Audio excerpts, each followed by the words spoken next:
convaincre. Bon, il faudra d'abord dire que je suis député national et je voudrais revenir au mandat prochain. Élucider. J'ai, en tout cas dans ma gibecière, plus de 500 projets en faveur de la population. Étonner. Et aujourd'hui, si on vote pour moi, je construirai 1000 écoles pour mon territoire.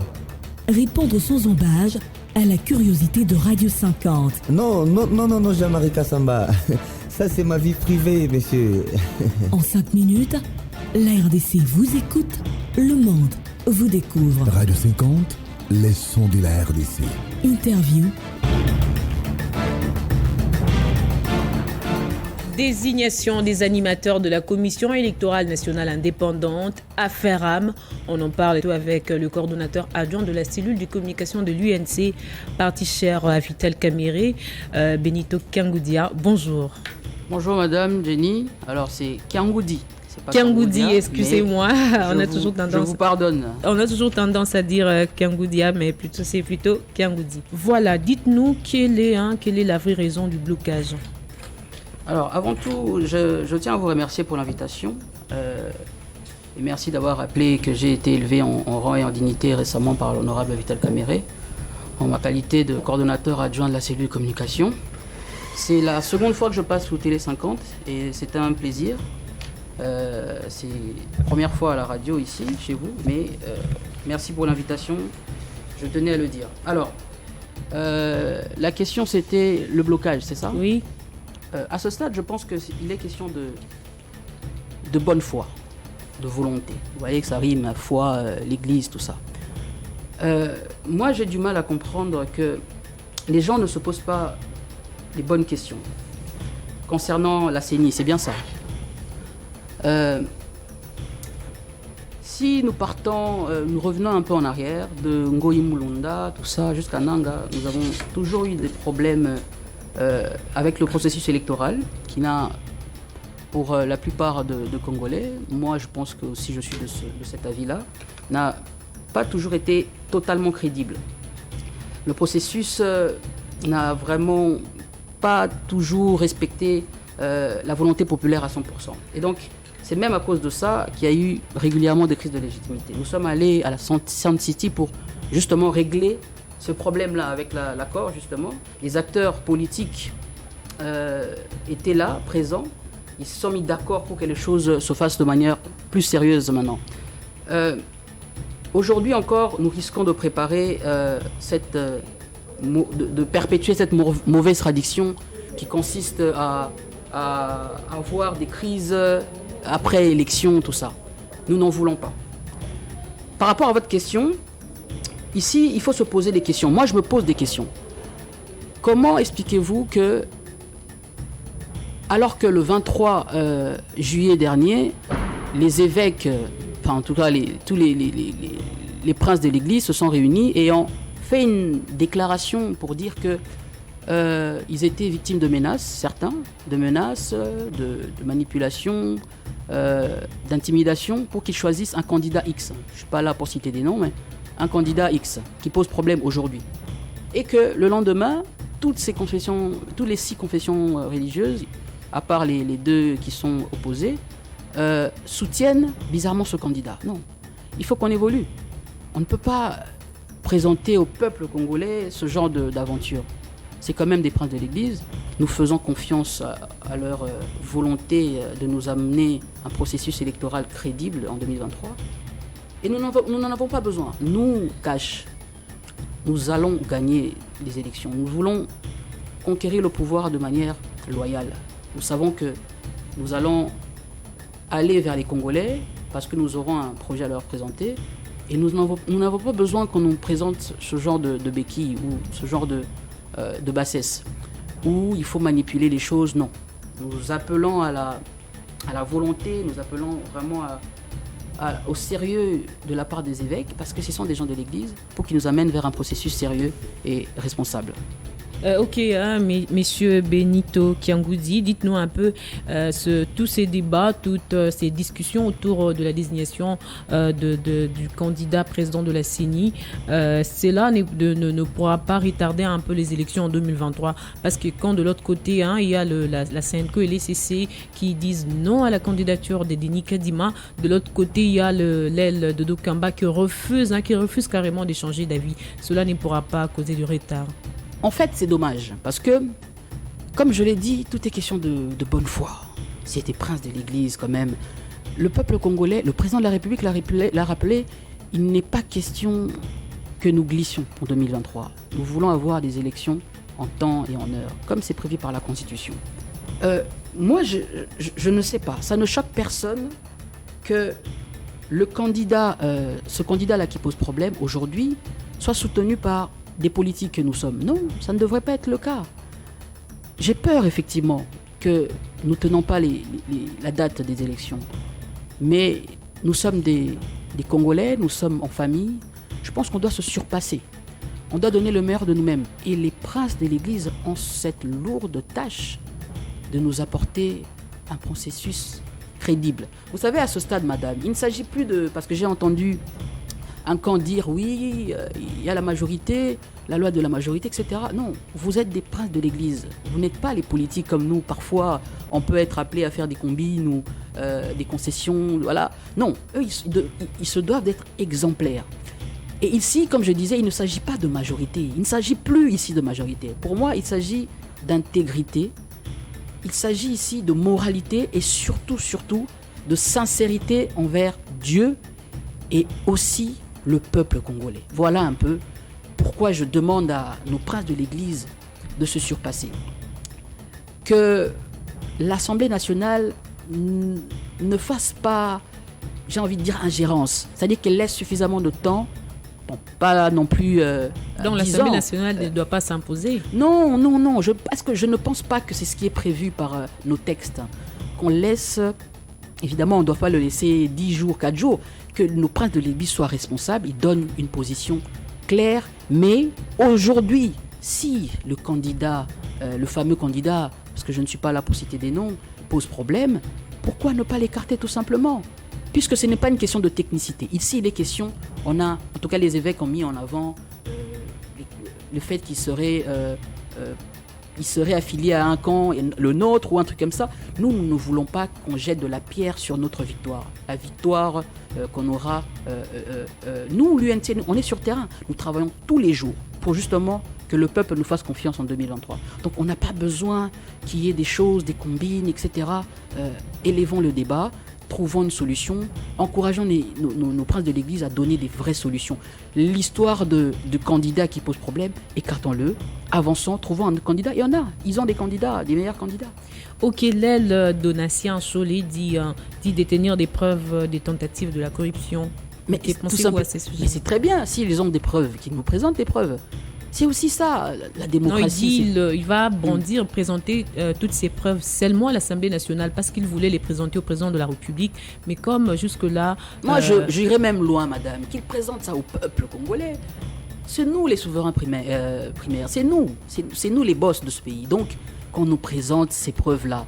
Vous savez, il y a quelque chose de bien depuis l'arrivée du président Félix Tshisekedi, l'arrivée du cash. C'est qu'aujourd'hui, les gens n'ont plus peur à dire les choses, la vérité. C'est aussi ça l'état de droit. Qu'il n'ait pas peur de présenter les choses, de nous apporter ces preuves-là. Nous, le peuple, on a soif de savoir qui dit vrai, qui dit faux dans cette histoire. Encore, ça me blesse que nous parlons de prêtres, nous parlons de gens d'église, de gens de foi. Je me pose même la question, est-ce qu'à ce stade, devons-nous encore les appeler hommes de Dieu ? Hier, il y a aussi la CNCO et les CC qui ont demandé à l'équipe Nanga de commencer déjà à constituer tout ce qu'il faut du point de vue technique en attendant que les choses se remettent à la normale. Alors, pensez-vous à cela quand on demande à l'équipe Nanga de commencer déjà à préparer les choses en prélude de Non, c'est pas normal. C'est la continuité de la chose publique, du fonctionnement de la CENI. Enfin, je veux dire, tant qu'il n'y a pas une élection, il n'y a pas un autre président, M. Nanga doit continuer à exécuter, à faire suivre les affaires courantes. Je veux dire, il y a des élections des gouverneurs qui doivent se présenter, il y a des élections dans beaucoup de provinces de la RDC qui pointent à l'horizon. Donc oui, si, c'est même une bonne chose qui prépare déjà le terrain pour celui qui va arriver. Et celui qui va arriver, j'espère vraiment, je souhaite de toutes mes forces qu'il arrive très vite. Parce que le temps court et on n'en a pas beaucoup. Ok, au cas où les confessions religieuses, les princes de l'Église n'arrivent pas à trouver une solution favorable, est-ce qu'il sera vraiment important de reconduire l'équipe Nanga? Non, je ne pense pas. Vous savez, l'équipe Nanga a fait beaucoup de dégâts, fait beaucoup de mal au peuple congolais. Moi-même, j'en suis victime parce que j'ai été candidat à la FUNA. Je suis arrivé 3e à la liste l'UNC de 12 candidats, 12 très bons candidats. Je devrais normalement siéger, madame, mais je ne le fais pas parce que je pense qu'il y a eu quand même beaucoup de bévues. Comme je disais, non. Nanga, non, ça fait partie du passé. Il faut trouver une autre personne. Et je ne sais même pas pourquoi on est en train de faire ce débat alors qu'on a donné la responsabilité aux princes des églises. Ils doivent nous trouver une solution, madame. Et quelles sont les pistes des solutions pour s'en sortir? La piste de solution, c'est que, comme je l'ai dit, et comme je pense que tout le monde le souhaite, le président de la République doit s'imposer. Il doit appeler les princes de l'Église, leur demander de faire ce pourquoi le peuple congolais leur a mandaté. De s'impliquer, de donner des pistes de solutions. Lui, en tant que président de la République, garant du bon fonctionnement des institutions, chargé de l'arbitrage même de la République, il doit s'imposer dans ce sens-là. Réunir, si possible, les princes de l'Église et leur demander, coûte que coûte, de trouver une solution. Si pas dans les 48 heures, très rapidement, on doit connaître quand même l'oiseau rare. Mais il doit aussi prendre ce courage-là en leur disant, écoutez, si c'est le candidat X qui pose problème, écoute, dans ce cas-là, mettons-le de côté. On doit évoluer, on ne va pas revenir à chaque fois lorsqu'il s'agit du processus électoral avec les choses qui ont fait mal. Les gens sont morts, madame, dans ce pays pour cette affaire de la CENI, cette affaire d'élection. Aujourd'hui, nous avons un président qui a été élu par le peuple congolais grâce à la force de l'UNC, de l'UDPS, grâce à la vision de l'honorable Vital Kamerhe, qui est injustement détenu aujourd'hui, qui a des problèmes de santé, là où il se trouve en Centrangana, que je passe d'ailleurs le bonjour, grâce à Vital Kamerhe qui a cru justement au chef de l'État, qui a cru à la vision que a laissé Étienne Tshisekedi, a cru à la vision de nos pères fondateurs, Lumumba, etc. Grâce à tout ça, je pense que aujourd'hui, le président doit s'impliquer. Nous, on a cru en ce Congo développé, où les gens réussissent, où les gens deviennent responsables, où les gens vivent mieux, où les gens ne vivent pas en dessous du seuil de pauvreté. Non, nous, on a cru à un Congo grand, fort, prospère au cœur de l'Afrique. Donc j'espère que le président va prendre cette question au sérieux et il va essayer de déganter la situation en mettant face à leurs responsabilités les princes de l'Église. Ok, on va à présent changer les chapitres pour parler affaire RAM. Il y a l'Observatoire de la dépense publique qui dénonce le manque de transparence dans la gestion de recettes collectées dans le cadre de la taxe sur les registres des appareils mobiles. Que pensez-vous? Il a d'ailleurs même demandé la suppression immédiate de cette taxe. C'est qui a demandé la suppression? Le EDEP, l'Observatoire de la dépense publique. Il n'y a pas que l'EDEP qui demande la suppression, c'est le peuple congolais. Vous savez, cette histoire, cette affaire de RAM a fait beaucoup de mal. C'est vrai. C'est vrai, ça posait beaucoup de problèmes. Et d'ailleurs, je vais profiter de votre micro pour rappeler ou informer au peuple congolais que la démarche, l'initiative du député Missar et Juvenal Munobo, qui sont de l'UNC, ne visait pas,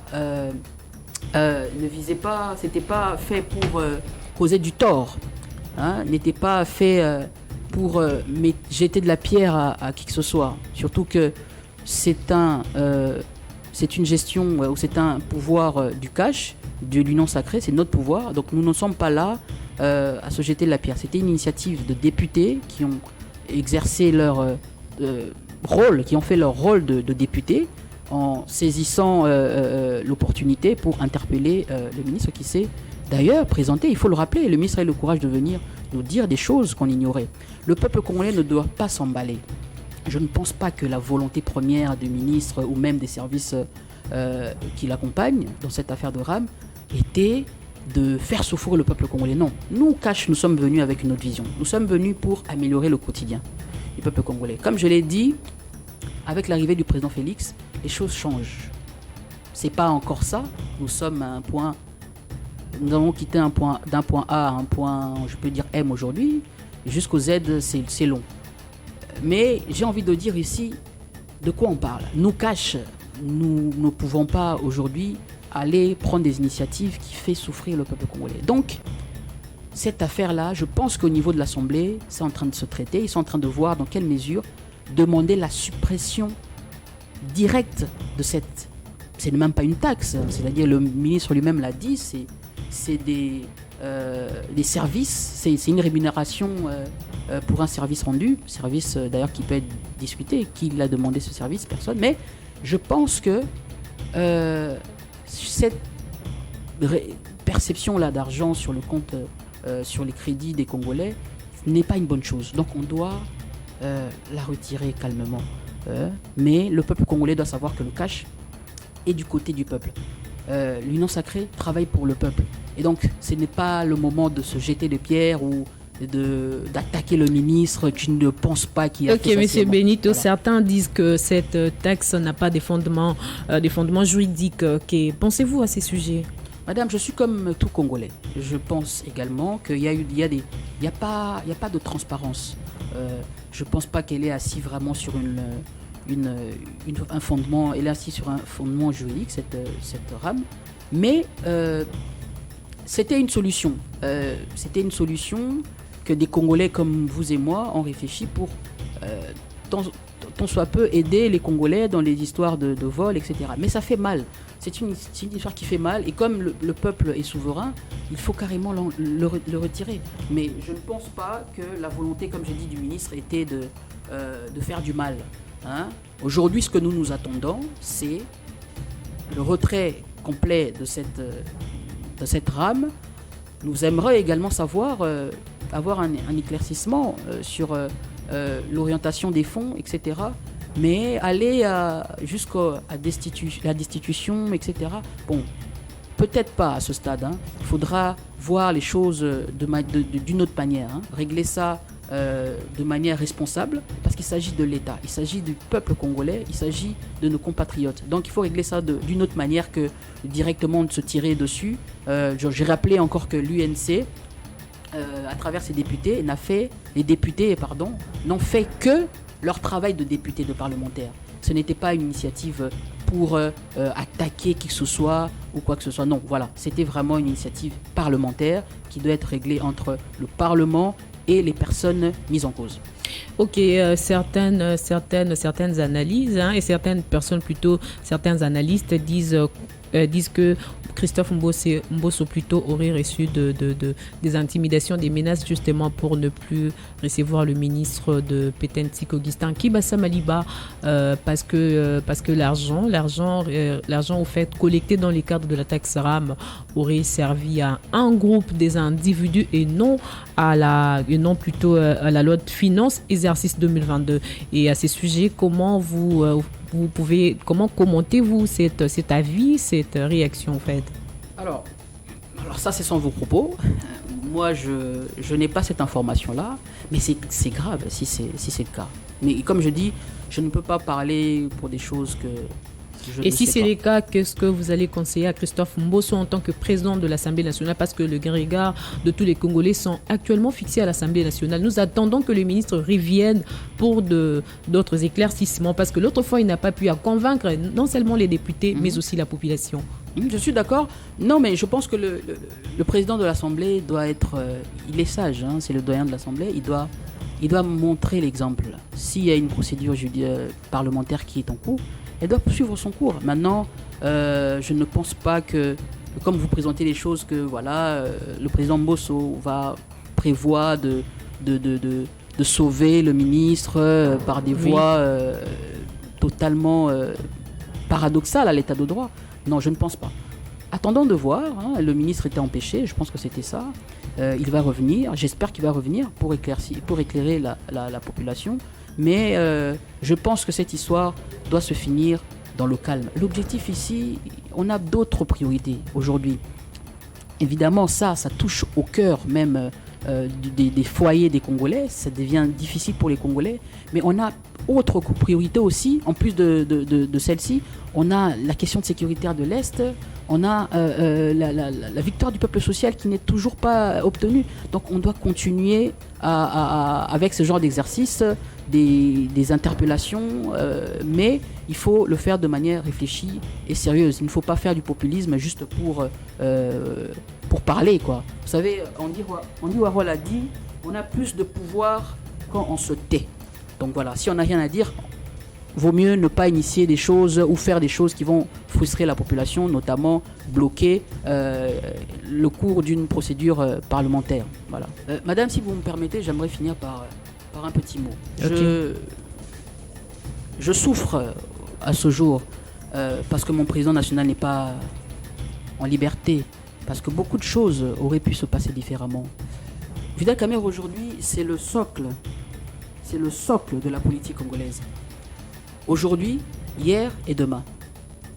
En prison ou en liberté, il est important que Vital Kamerhe soit associé dans les questions politiques de l'heure, les questions de souveraineté, les questions de l'avenir de notre pays.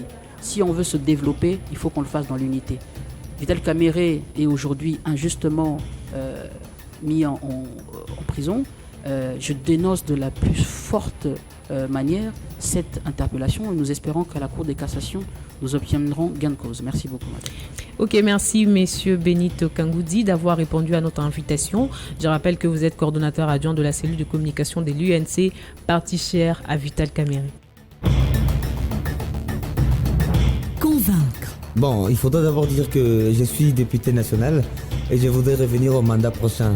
Élucider. J'ai, en tout cas dans ma gibecière, plus de 500 projets en faveur de la population.